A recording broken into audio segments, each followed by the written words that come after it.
They say it doesn't exist, that there's no such thing, that it's just a tale whispered in the mess halls of deep space freighters, a sailor's ghost story. But they keep talking about it, don't they? The planet of Unreturn, a world so steeped in dread, so saturated with impossible finality that even naming it feels like invoking a curse. There are no stable coordinates, no confirmed visuals, no tangible relics of its surface. Only stories, only silence. And yet, in every segment of the galaxy, from the frozen moons of Jotunheim to the boiling nebulae of the ghoul stars, there are fragments. Glitched Vox recordings, half-deciphered astropathic screams, void logs ending mid-sentence. Even maps scratched into bulkhead metal by dying navigators show the same anomaly, a gravitic absence where a planet should not be. And around that dark heart, a trail of lost vessels like blood smears on a star chart. No one who goes there ever returns. And still, against all reason, some keep trying. It began with the silence of the Omnisia. The Explorator fleet designated Tertius Prime 498, launched in the waning years of M36, was one of the most well-equipped Mechanicus expeditions of its era. With over 20 vessels, dozens of tech priests, and a flotilla of Skitari and servitors, it had mapped several hundred light-years of uncharted space in the southern fringe. Its mission was clear: to locate lost standard template constructs, secure any Xenos technology for containment, and catalog habitable systems for future colonization. Its record was pristine, until the day it transmitted its final message. Uncharted celestial anomaly. Object appears stable. Investigating. And then, nothing.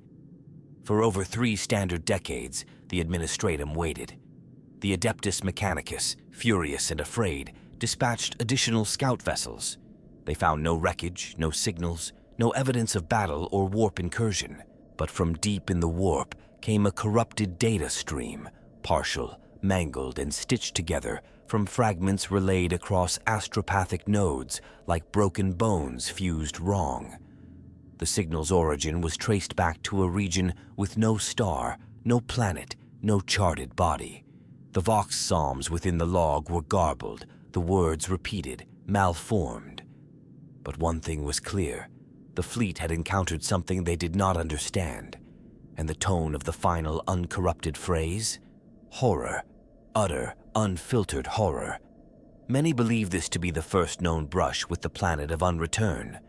And while the Mechanicus has since redacted most information related to Tertius Prime 498, whispers endure. Some claim the corrupted signal contained impossible geometries, sound patterns that, when translated into binary, caused lesser cogitators to crash and tech adepts to suffer seizures. Others say it carried a voice, a deep, pulsing rhythm that did not speak, but felt. It bypassed conscious thought, speaking directly to the nervous system, inducing madness. The tech priests burned the data, incinerated the adepts, and sealed the records. Yet the Mechanicus, ever the seekers of truth, could not let it go. The Magos Dominus of Ryza ordered the construction of a second fleet, twice as large, triply shielded, fitted with anti-warp protocols and psi dampeners. But as that fleet neared the region, something went wrong. Navigators began to bleed from their eyes, screaming hymns in reversed lingua technis. The Geller fields destabilized despite perfect functioning. The fleet's ships began to drift apart, slowly, as if space itself was being pulled into a deeper gravity, well not mapped by any instrument. Before contact was lost entirely, one astropath transmitted a final vision: a planet of black glass, orbiting nothing, surrounded by the skeletons of ships that were still alive. That vision, if one can call it that, became doctrine for some and forbidden heresy for others. A black glass world lit by no sun, seen through the soul rather than the eye. Not dead, but dreaming. Surrounded by vessels not shattered, not burned, but changed, caught in impossible orbits like marionettes suspended by unseen threads. From then on, It was dubbed the Planet of Unreturn by voidsmen, explorators, and rogue traders alike. A term of mockery for some, a curse for others. But always with the same warning: no one ever comes back. It has been centuries since Tertius Prime 498 vanished. The few remaining fragments of their logs are zealously protected or hidden away in inquisitorial vaults. But some believe pieces of the corrupted data have leaked into the new sphere, embedded in machine code hymns, hidden in canticles of disrepair, or whispered in the static between frequencies. And perhaps worst of all, there are those who have heard it. Tech priests who dream of a black sphere, pulsing with hunger. Skitari who wake screaming, claiming to see blinking lights in the shape of unfamiliar constellations. Explorator ships still vanish, always in the same direction, always without a trace. The silence of the Mechanicus tells us all we need to know. The fact that they do not speak of it, that they suppress and scour any trace of the event, is not a denial. It is fear. Cold, calculating, rational fear. The kind only a machine can feel when faced with something that breaks its every rule. The Planet of Unreturn is not merely a mystery. It is a rejection of understanding itself, a place where reason dies screaming. There is no map in the Imperium that marks the location of the Planet of Unreturn. No official star chart, no sanctioned astrolexicon, no segmentum-spanning beacon gives coordinates or even vector hints. And yet, over the millennia, thousands have claimed to have found it, or stumbled upon it by accident. Each time, the place was somewhere else. Sometimes it's in the eastern fringe, near the halo stars. Other times it's reported deep within the segmentum obscurus, dancing along the border of the Eye of Terror. Once, it was sighted within the galactic core itself, behind a warp veil so thick not even an Eldar seer dared pierce it. How does a planet exist in multiple places at once? Or does it move? Or, terrifyingly, does it choose where to be? Charting the planet's supposed appearances reveals a maddening pattern. There isn't one, not by traditional logic. But some navigators speak of a certain feeling in their third eye, a pressure, a static tension like a deep bruise against the warp. These sensations occur not at set coordinates, but as fractal echoes, non-linear pulses that can't be measured, only experienced. Navigators have tried to plot these disturbances, and all who've done so report the same nightmare. Circles within circles, spinning in and out of sync with reality, forming a shape that should not be. A glyph not made for human minds. The maps, when finished, do not show a planet. They show a will. Rogue traders who have hunted for the Planet of Unreturn have suffered worse. One notorious trader, Castellan Virex of the Ship Wound of Truth, claimed to triangulate a location from 3 intersecting psychic echoes heard by his astropath choir. Upon arriving at the destination, they found only a debris field, filled with ships that bore no known imperial designation. Alien, ancient, but not Xenos. Familiar enough to cause dread. Ships shaped like organs, like screaming mouths or frozen hands. They fled, but not fast enough. By the time they reached safe warp, 3 of their 10 decks had ceased to exist, replaced by what the crew described as a sliding glass ocean of veins. They never spoke of it again. One inquisitor, Torin Rahl, theorized that the planet exists simultaneously in multiple dimensions, not just spatially, but psychically, that it is less a place and more a state, a knot of metaphysical gravity. His hypothesis, buried now under layers of inquisitorial sanction, described a point in the galaxy where time, space, and soul converge, folding inward like a collapsing singularity. From within this fold, the planet may be accessed, but only if it wants to be. And if it wants you in, it never lets you out. Of course, others offer more disturbing interpretations. Some say the Planet of Unreturn is not bound by the rules of stellar motion at all, because it is not a planet in the traditional sense.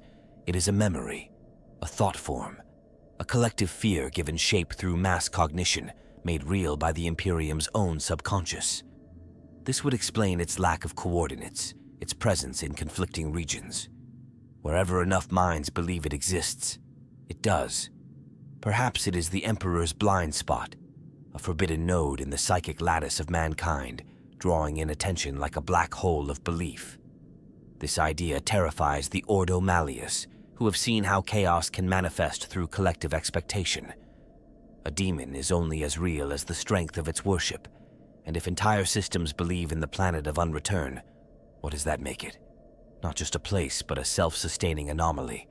A warp-sustained wound that bleeds wherever fear feeds it. A place you can only find if you believe in it, and once you do, it finds you back. Even the most grounded Imperial cartographers have noted inconsistencies in deep void gravimetric readings. Sectors that should be balanced show drifting anomalies, as if gravitational mass had been swallowed by something unseen. In some of these areas, readings briefly spike before cutting out. When ships are sent to investigate, they report only static, or nothing, or silence, and then more debris. The pattern repeats, and slowly, every expedition that seeks the planet adds another name to the ledger of the lost. So no, there are no coordinates, no safe route, no charted course, only the stories, the dreams, the dreadful pull of something that shouldn't be there, but is. The planet of Unreturn is not where you find it, it is where it finds you. The void speaks in static, but sometimes the static screams. Across the Imperium, isolated astropathic beacons have received Vox signals that defy classification. They arrive unbidden, without routing protocols or standard encryption, bleeding through frequency spectrums like oil seeping into cloth. They don't conform to known language structures. They fracture machine spirits. They arrive often in the absence of any visible source. No ship, no orbital satellite, nothing. Just sound, always with the same origin point. Deep void sectors known to be uncharted, haunted, or worse. Locations thought connected to the planet of Unreturn. The signals vary. Some are staccato pulses, like a heartbeat filtered through 1,000,000 tons of iron. Others are song-like, distorted melodies that mimic ecclesiarchy hymns with just enough wrongness to make the ears bleed. But the most disturbing are the fragmented human voices, torn by distance and time, half consumed by whatever horrors befell their senders. Their words, if they can be called that, are chilling. We are still here. We have not died. The stars are watching through our eyes. Or, the planet breathes. It dreams of us. We cannot wake. Some signals end abruptly. Others continue for hours, looping, degenerating, devolving into sobbing, laughter, or silence. What breaks the minds of even the hardened Vox interpreters, though, is the delay. These messages, when traced, appear to originate from ships that went missing centuries earlier, sometimes millennia. The voice of a captain who disappeared during the Age of Apostasy. A distress signal in Gothic low dialect not used since the Horus Heresy. How can a signal traverse time? How can a voice from 10,000 years ago arrive only now, with its pain still fresh, still raw, still screaming?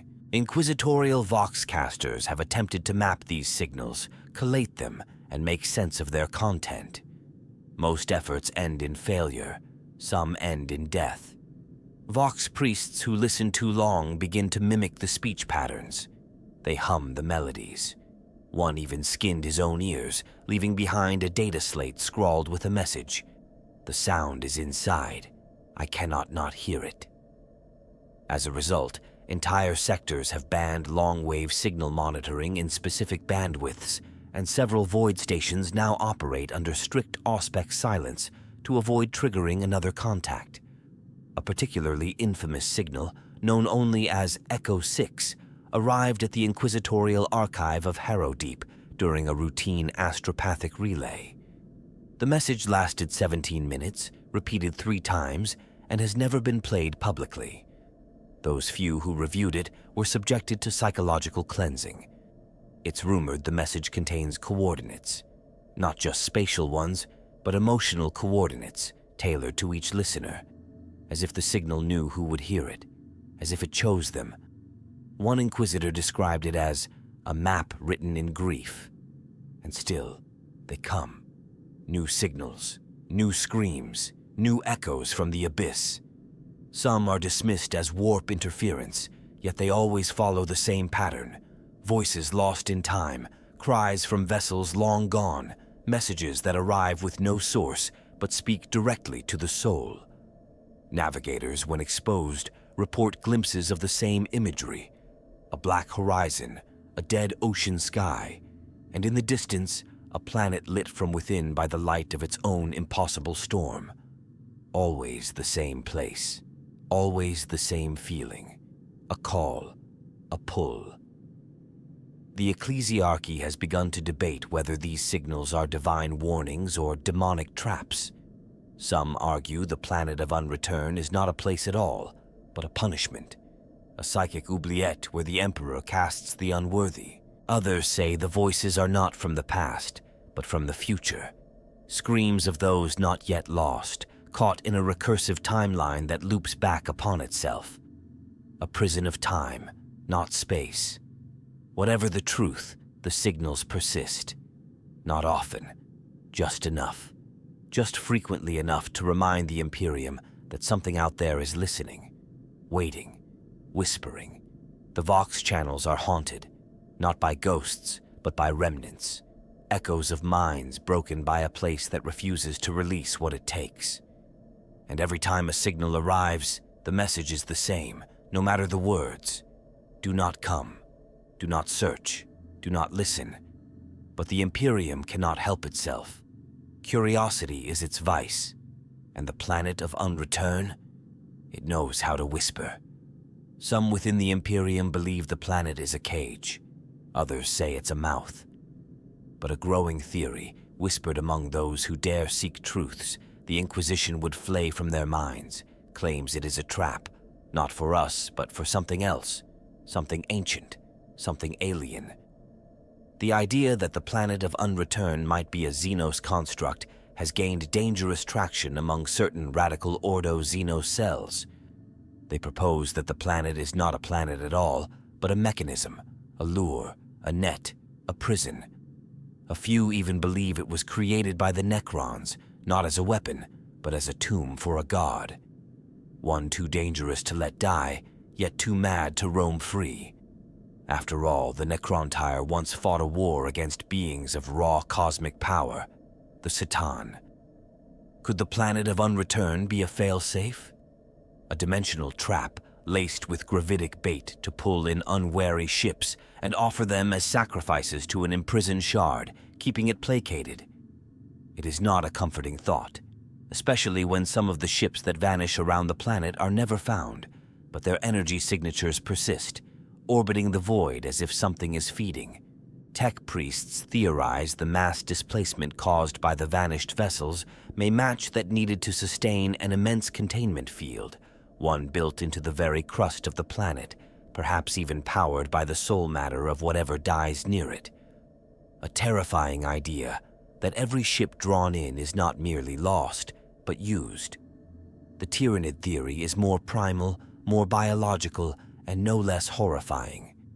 It holds that the planet of Unreturn is a Tyranid biotrap, perhaps an offshoot splintered from the main hive mind eons ago. Instead of seeking worlds to consume, this entity became a static lure, emitting psychic bait into the warp, drawing ships to it like moths to a flame. Upon arrival, they are digested not physically but psychically, every mind, every dream, every memory stripped away and consumed. This would explain the lingering echoes, the recurring dreams in those who come close, the madness in survivors. The planet is a feeder node, a psychic siphon, and its hunger is eternal. But there's yet another theory, one so esoteric it borders on apocryphal. The Old Ones, mythic precursors even to the Necrons, may have engineered the planet as a fail-safe, a final barrier against something not born of this reality. Not chaos, but a different kind of unmaking, something that devours causality itself. According to fringe xenolinguists, cave paintings discovered on a dead Eldar maiden world depict a black sphere surrounded by serpents eating themselves. The same glyph appears in forbidden tomes from pre-Unity Terra, describing a place beyond return where the circle ends. Could the planet be a knot in reality's weave, a site of cosmic undoing sealed long ago and now weakening? The Ordo Xenos maintains that the very idea of a trap world is sacrilege, not because it is false, but because it admits that humanity is not the architect of its own fate, that there are designs older than man's understanding, that we are not just prey, but bait. And what does that make the Imperium's endless fleets, but food for something ancient? Some radical magi argue that the planet is laced with Xenos tech so advanced it mimics sorcery. They cite gravitic anomalies, impossible reflection fields, and light speed disruptions as evidence. Ships entering the planet's gravity well are never seen again, not because they are destroyed, but because their matter is translated, phase-shifted into some parallel dimension or alternate frame of existence. To the ships inside, time might stretch into eternity, an endless now, a purgatory of static skies and screaming stars. What's worse, some claim to have encountered ruins near the periphery, derelict constructs floating freely in the void, covered in markings no Lex mechanic can translate. Some resemble bones, others seem to move when not observed. But the most disturbing thing is that none of them are the same shape twice. Machines that rewrite themselves, adapting to their observers. The implications are staggering. Not just Xenos, not just old, but aware.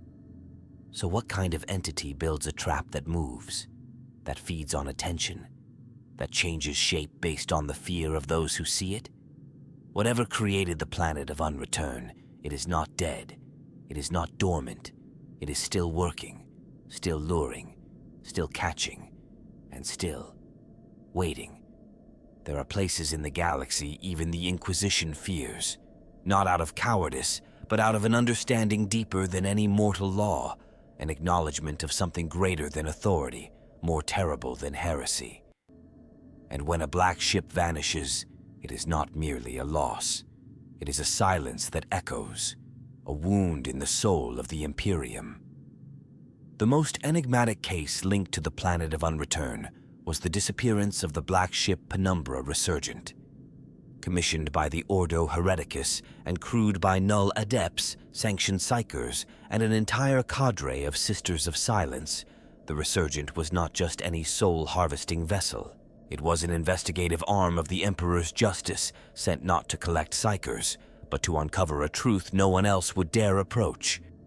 The mission was shrouded in secrecy, buried under layers of inquisitorial misdirection. Official records claimed it was rerouted due to Geller field malfunction, but the truth, as recovered from fragments of astropathic backflow, points to a far darker destination. The last known Vox echo from the Resurgent was brief, corrupted but decipherable. A voice speaking with calm urgency. We see it now, not a world, a question, an answer. We descend. The light is wrong. Then silence. Not even the residual echoes one expects from warp interaction. The silence was total. It devoured signal, memory, even suspicion. Weeks later, a subfleet dispatched from the Segmentum Tempestus attempted to retrace the black ship's path using warp echo triangulation. What they found was not wreckage, nor evidence of battle, but a ripple, a tear in the Empyrean itself, shaped like a spiral and filled with static stars. Within that spiral, a gravitational shadow lingered, faint but undeniable, as if something massive had passed through and left its wake in the fabric of reality. Attempts to scan the anomaly triggered seizures in the fleet's psychers. 3 navigators went blind. The fleet withdrew. The Imperium does not speak of this again. The fate of the Resurgent might have faded into obscurity, like so many other horrors were it not for a single, unsanctioned astropath's testimony, recorded under duress shortly before his disappearance. He described a vision not of destruction, but of absorption, The ship and everything aboard folded inward, not crushed, not incinerated, but consumed in concept, unmade as an idea. "They are still alive," he claimed, trembling. "But they don't know they are. Their minds have no sky. Their thoughts orbit the absence." His last words whispered through blood and madness. "The planet learned our names."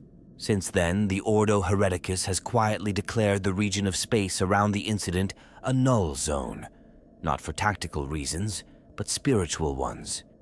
Null zones are places where the warp's influence dims. But here, the warp does not weaken. It is cautious. It recoils, as if something in the planet's nature is so antithetical, so wrong, even the demons will not whisper its name. The Sisterhood of Silence, those remnants still in contact with the wider Imperium, have refused to speak of the incident. Some have taken vows of permanent muteness. Others have disappeared entirely. The silence is spreading. The penumbra resurgent is not alone. Several black ships sent along similar routes, especially those linked to rogue psyker surges and soul bleed events, have vanished under comparable circumstances. Each time, the data logs end the same way. Sudden loss of signal, Geller fields destabilizing without reason, and final entries marked by serene acceptance. As if the crew understood, at the very last moment, what they were facing, and gave in. Some within the Inquisition now whisper heresy, that the planet of Unreturn is not a curse, but a cure. A mechanism designed to remove psychic corruption, not by purging it, but by absorbing it, locking it away in an endless conceptual loop. A psychic quarantine so perfect that not even the Emperor can reach inside. If true, it would mean the planet serves a purpose, that someone, or something, decided the cost of such cleansing was worth every ship, every soul, every voice it took. But there is no comfort in that, only dread. Because the question then becomes, what happens when it's full? There are few things that unsettle the Eldar.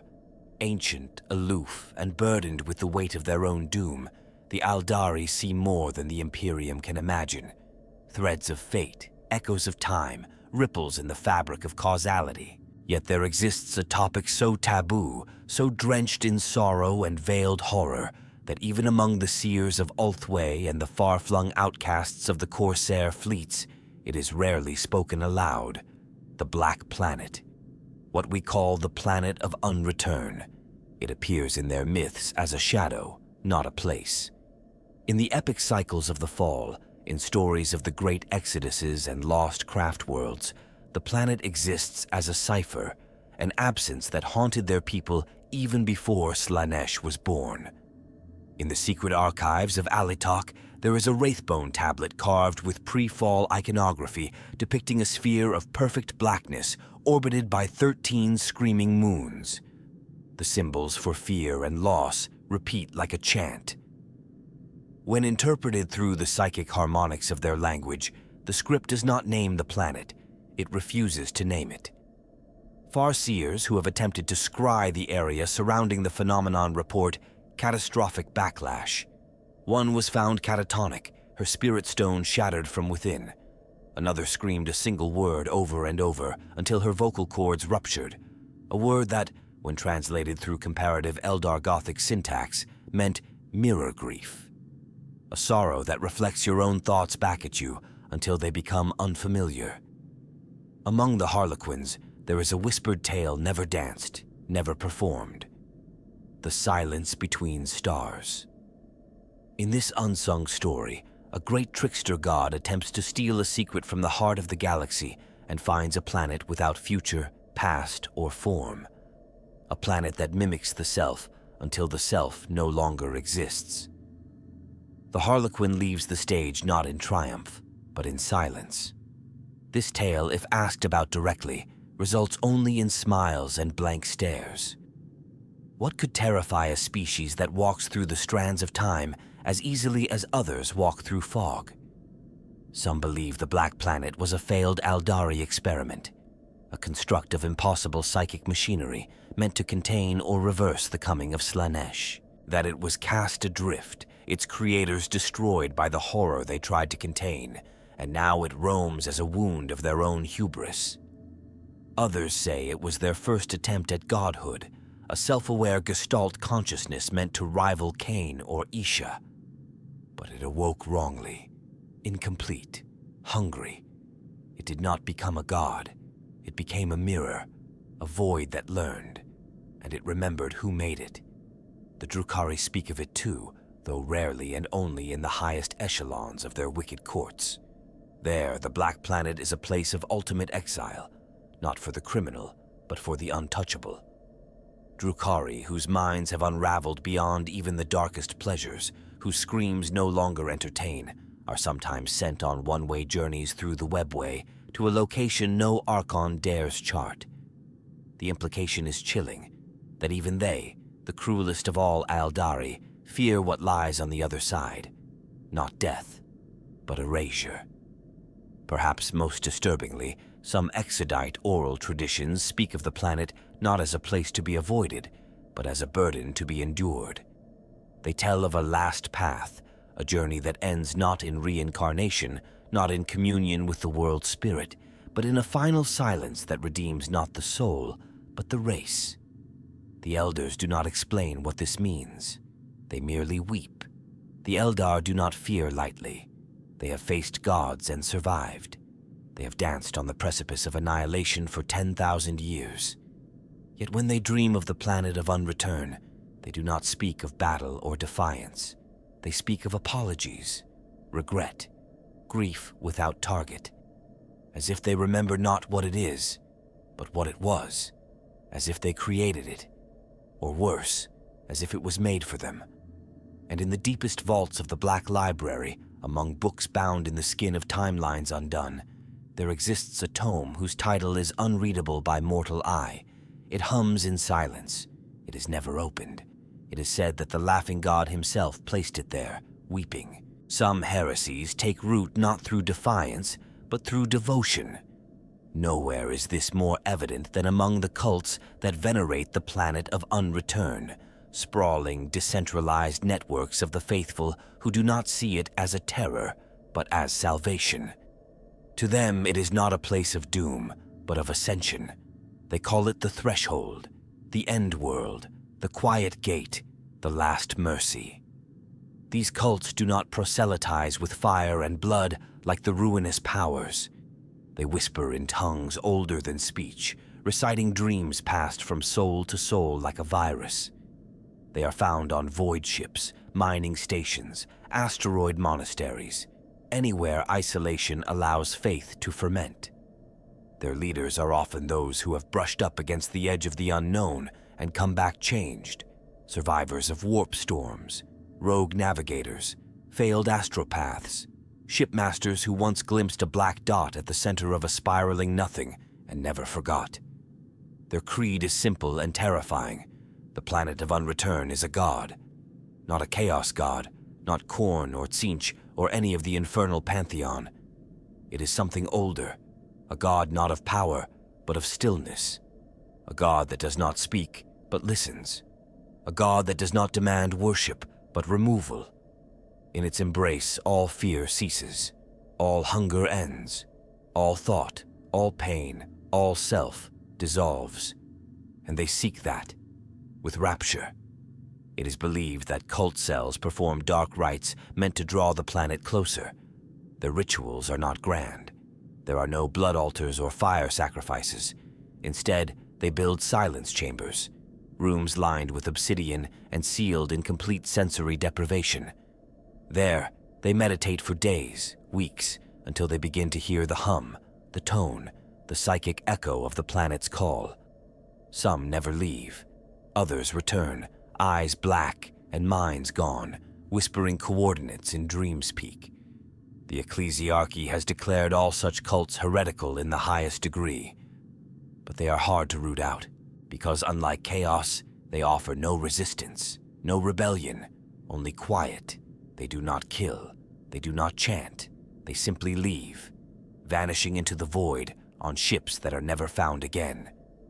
There are cases, rare but verified, where cult enclaves have seized voidcraft and set course for the uncharted black. These journeys are one way. No attempt is made to survive. The crew deletes all return protocols. They call this act walking the night road. It is a sacred pilgrimage, and those who depart are mourned not with tears, but with joy, as if they have finally gone home. And there are darker rumors still. Stories of ships arriving at isolated ports with crews that should be dead, marked as lost decades prior, but who arrive unchanged, silent, and refusing to explain where they have been. These returned are often detained, interrogated, but reveal nothing. Some die within days. Others simply stop breathing in the middle of a sentence as if turned off. Their bodies decay normally, but their eyes remain open, always staring.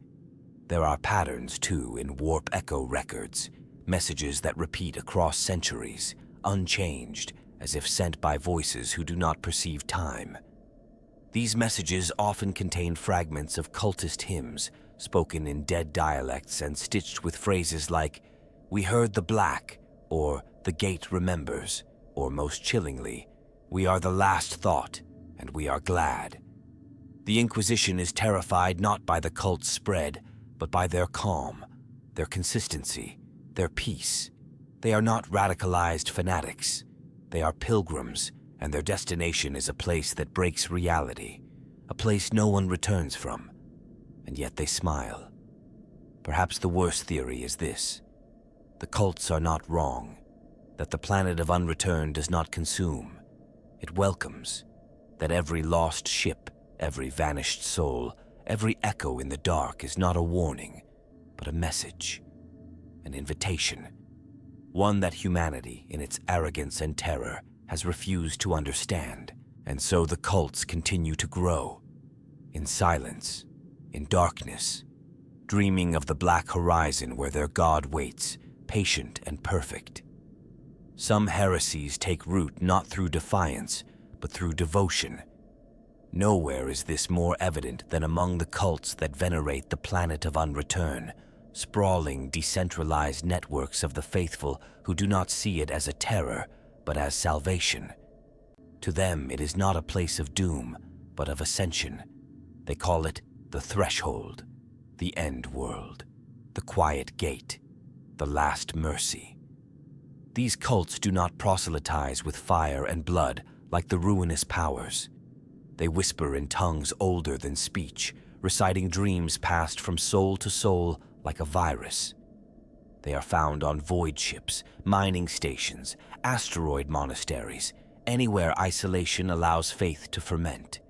Their leaders are often those who have brushed up against the edge of the unknown and come back changed. Survivors of warp storms, rogue navigators, failed astropaths, shipmasters who once glimpsed a black dot at the center of a spiraling nothing and never forgot. Their creed is simple and terrifying. The planet of Unreturn is a god, not a chaos god, not Khorne or Tzeentch or any of the infernal pantheon. It is something older, a god not of power but of stillness, a god that does not speak but listens, a god that does not demand worship but removal.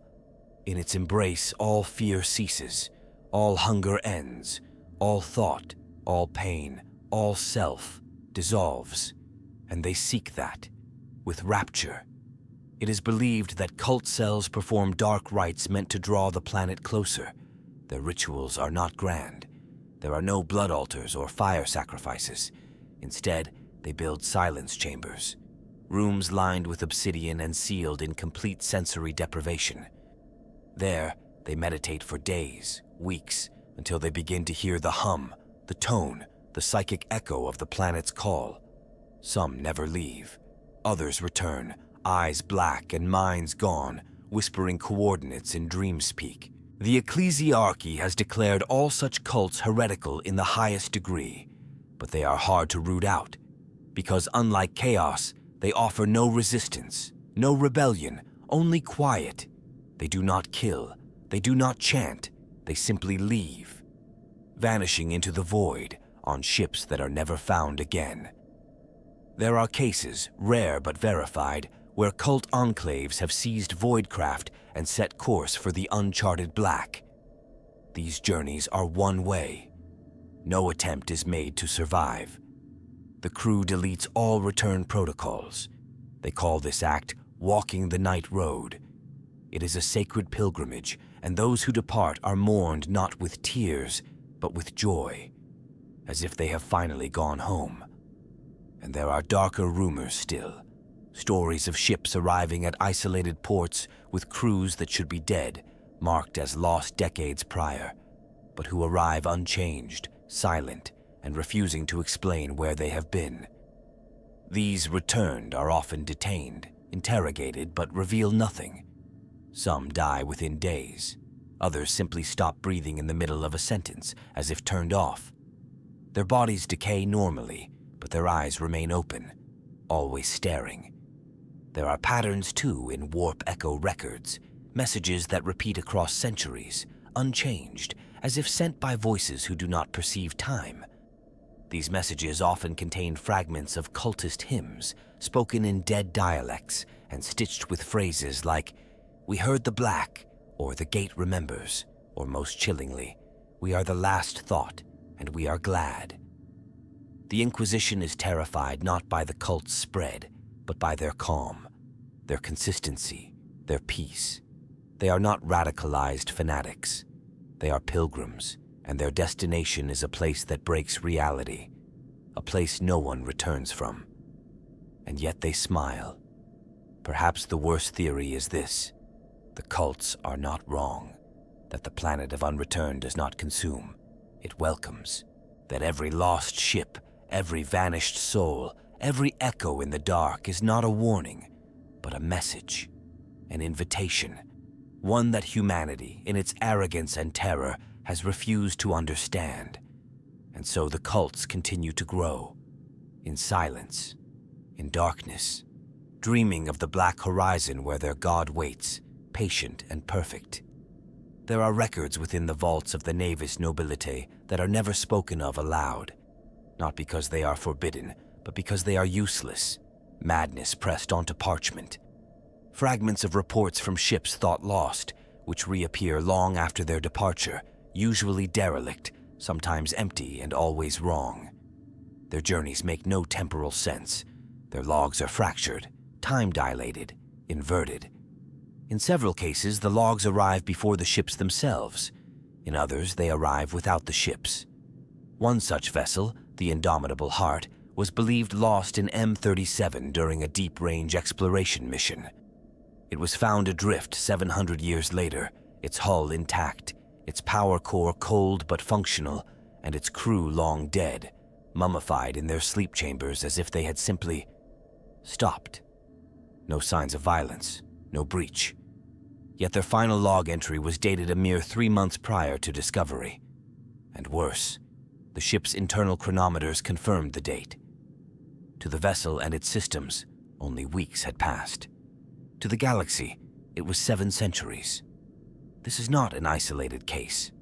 Several ships presumed to have entered the region associated with the planet of Unreturn have re-emerged, apparently unscathed by war or decay, only to reveal temporal signatures that make no sense. Some show evidence of decades compressed into minutes. Others suggest thousands of years of subjective time spent within hours of real space. Entire crews have been found dead of old age, their bodies aged beyond recognition while their mission clocks remained untouched. The phenomenon is not confined to time alone. Spatial dislocation has also been observed. One freighter, the Gildan Pyre, returned with decks rearranged, corridors looping in impossible geometries, some rooms expanding into cathedral-sized voids, others shrinking into crushing blackness. One internal security feed showed a crew member opening a hatch and finding themselves on the other side, screaming. The feed looped for 90 seconds before terminating in static. No one aboard survived. These are not just anomalies. They are symptoms, signs of something deeper than warp interference, something that alters the fundamental structure of perception itself. Some theorize the planet of Unreturn is not a singular location, but a point of event collision, a psychic singularity where time folds inward, turns against itself, and devours meaning. That to enter its orbit is not to travel through space, but to fracture the self across an impossible geometry of moment and memory. And what does it do to the soul? Psychers who've come near speak of dreams they haven't had yet, memories of conversations they'll never have. One, driven mad, claimed he was being haunted by versions of himself that wanted to leave, but never could. Another begged to be lobotomized, claiming he had met himself dying, and that the corpse had smiled. The black ships that return, on rare occasions, do not bring back knowledge. They bring riddles. Some have databanks filled with empty entries, pages of nothing. Others have fragments of text written in dead dialects, sometimes in multiple languages at once, including those never spoken by man. One inquisitor found a page bearing his own name and death date.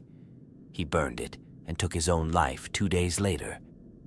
The Adeptus Mechanicus has begun referring to these phenomena as chronospectral reversals, events in which time and space deform locally under psychic pressure. But even they admit they do not understand what causes them, only that it seems tied to a specific vector, a pull toward a center, a place not fixed but moving, or perhaps outside movement entirely. There is one final haunting implication. Some of the ships thought returned are not the originals. They are duplicates, copies formed of matter and memory, perfectly replicated, yet subtly wrong. A slight misalignment in energy signatures, a mirrored hull pattern, a crew manifest with names that never existed. These vessels, upon discovery, are always destroyed, quietly, without report. The Imperium cannot risk what they might become. So perhaps it is not that no one ever comes back from the planet of Unreturn. Perhaps it is worse. Perhaps what comes back isn't you. There is a tone, a frequency, a hum that is not heard but felt, like a pressure behind the eyes or a resonance in the bones. It is the last thing some voidfarers hear before their thoughts cease to be their own. A signal without transmitter, a song with no beginning. Some call it the signal of unending. Others, more poetically, name it the ecstasy of the Unreturn. Its origin cannot be pinned to coordinates. It comes and goes, whispering through warp currents, bleeding into ship systems, sometimes emerging from cogitators unpowered and auspex arrays long dormant. It bypasses encryption. It infects minds. And always, always, it calls toward the same absence, the void where the planet of Unreturn is believed to wait.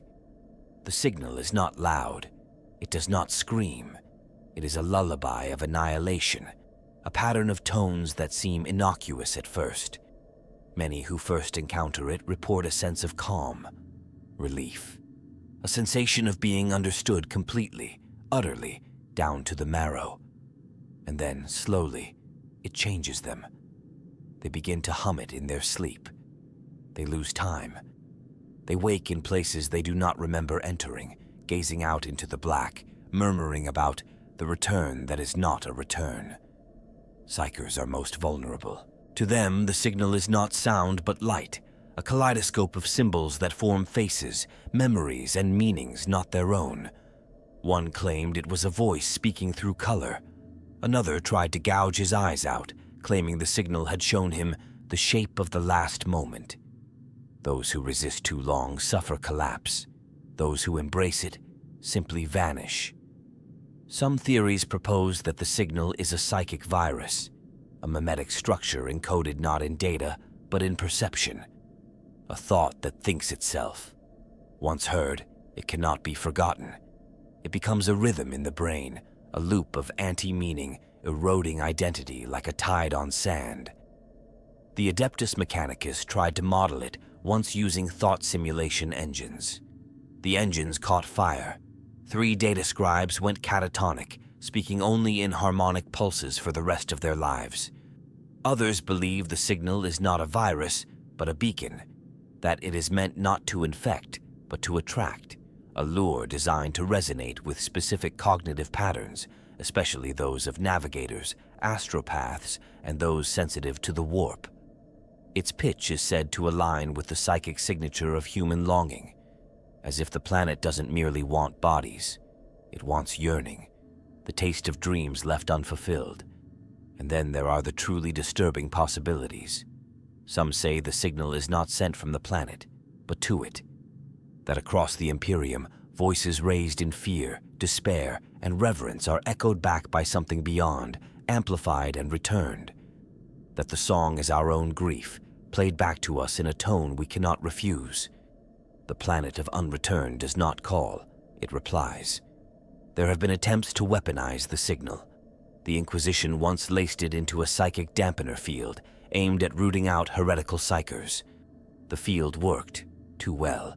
It triggered mass suicides, spontaneous blindness, and in one case, an entire regiment of guard freezing in place mid-battle, humming in unison before opening fire on each other. The field was dismantled, the blueprints erased. But the signal cannot be silenced. It does not travel via known frequencies. It arises spontaneously, like a thought shared across thousands. Some say it is now encoded in dreams, buried in prayer patterns, even echoing faintly in the Gregorian hymns of the ecclesiarchy's darkest cathedrals. No one remembers when it started. No one can say when it will end. And perhaps that is the point. The ecstasy of the Unreturn is not just a signal. It is the final comfort. The last song you hear before you cease to be a singular self. A lullaby not into death, but into surrender. And when it sings, you understand, not in words but in silence, why no ship ever comes back. Because they don't want to. There is a shadow in the light of the throne. A darkness not cast by treachery or heresy, but by ignorance, deliberate, institutional, and absolute. In all the vastness of the Emperor's domain, there is one phenomenon that the master of mankind does not see. The records do not speak of it. The librarius refuses to acknowledge it. The Astronomicon does not reach it. And in whispered corners of the Inquisition, there are those who claim this is not an accident. It is design.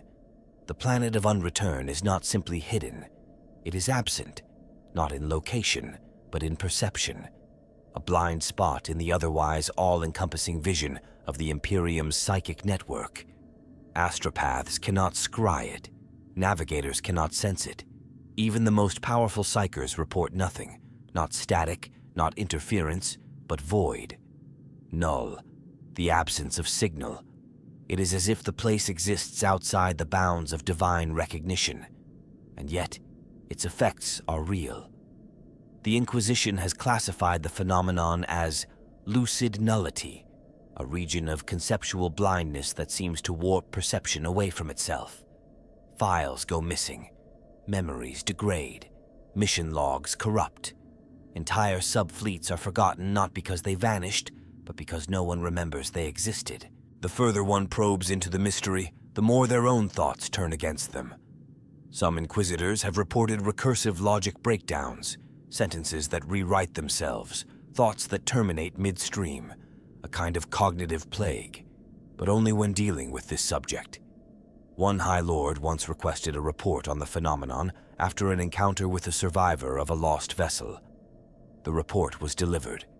Within a day, the Lord died in his sleep, a brain hemorrhage induced by a dream. The report was burned. His successor never asked about it. There is, however, one terrifying record. It is a fragment of a Vox log recovered from the wreck of a vessel believed to be the Canticle of Stars, a black ship that vanished over 3,000 years ago. The recording is only 7 seconds long. In it, a voice, aged, calm, and utterly devoid of fear, states, "He cannot see this. He refuses to. He made it that way." The implication is seismic, that the Emperor knows of the planet of Unreturn and turned his face from it. Why? Some claim it is because even he cannot destroy it, that the planet is older than him, a relic of a cosmic order that predates the warp, predates chaos, predates us, a mechanism not of malice but of balance, a counterweight to sentient will, and to destroy it would unmake the weave of reality itself. Thus, the Emperor did what he could. He blinded himself to it, cut it from the pattern of knowledge, and trusted no one to remember. Others believe the planet is his secret, a tool he once tried to master, but failed. That in the desperate years of the Great Crusade, he sought to use the planet as a final punishment, or a vault, or even a forge, and it turned on him, became aware, became sovereign, and so he sealed it in the only way he could, not with chains, but with silence. The Grey Knights will not speak of it, the Custodes will not enter debate, and the Sisters of Silence, when questioned, simply close their eyes. A more metaphysical theory posits that the Emperor's blindness is not passive, but enforced, that the planet acts as a conceptual void, a hole in the tapestry of existence. It consumes recognition. To see it is to lose part of yourself. To speak of it is to lessen the speaker. It is not a thing, but a subtraction. And so the Emperor, ever the preserver of humanity's light, cast that part of himself into exile, becoming imperfect so that we might endure. But such theories verge on heresy. And yet, if one looks carefully at the Astronomicon, that eternal light by which the Imperium navigates the stars, one sees a flaw, a fracture, a zone of dimness, infinitesimal, rotating slowly in perfect countermeasure to Terra's spin, a blind spot in the Emperor's gaze. They say it aligns only once every 10,000 years, and when it does, something watches back. The void does not forget. For every whisper, every vanishing, every unanswered scream caught in the static of the warp, there are names. Not many remember them. Most are filed under lost with all hands, declared missing in action, or purged from record by order of the Ordo. But those names mattered. They were captains, astropaths, navigators, hopeful colonists, brave explorators, daring rogue traders. Tens of thousands over millennia, taken by something they could not understand. Something they were told might be a lie, a myth, a shared delusion. And yet, they went, again and again, not because they were foolish, not because they were heretics, but because the Imperium is built on sacrifice, on curiosity paid in blood, on the desperate hope that maybe, just maybe, this time, there would be an answer. There never was. The planet of Unreturn does not offer meaning. It does not speak or signal or gesture toward revelation. It simply exists. Outside coordinates, beyond time, immune to chart or memory. And that is perhaps the greatest horror, not that it kills, but that it ends. It ends questions, ends stories, ends selves. You do not learn, you do not understand, you simply do not come back. But still, it draws them. Still, it pulls. Because for all its terror, the planet of Unreturn represents something more profound than annihilation. It represents completion, an end without pain, a final horizon beyond which there is no more fear, no more war, no more need. And that, in a galaxy that knows only struggle, is irresistible. The Mechanicus sends secret probes, still. The Inquisition monitors psychic static for echoes. Cults grow in the shadows of hive cities, carving circles within circles on the walls. Eldar seers cast lots and avert their gaze. Even the Tyranids, in their blind hunger, avoid the black region. All of them know, all of them feel, the presence, the lure. The truth is, the planet of Unreturn is not a secret anymore. It is an inevitability, a cosmic certainty, like gravity, like death. You may never see it. You may never know someone who does. But in the warp's darkest eddies, behind the furthest stars, it waits. And it is not alone. For what is a world without return but a graveyard? And what are graveyards, if not places of memory? Places where silence means something? We cannot stop it. We cannot find it. We cannot name it without losing a part of ourselves. But we can remember. We can honor those lost, not with hope of rescue, but with understanding. They are not coming back, and that is what makes their stories matter. In the end, We do not gaze into the abyss. The abyss gazes into us and smiles. If you followed this tale through the darkness, through the theories, the myths, the maddening silence of those who never returned, subscribe to this channel. There are more forbidden places to speak of, more lost souls to honor, and more shadows in the void that need a voice. Let's keep remembering. Let's keep listening. Because somewhere out there, the planet of Unreturn is still waiting.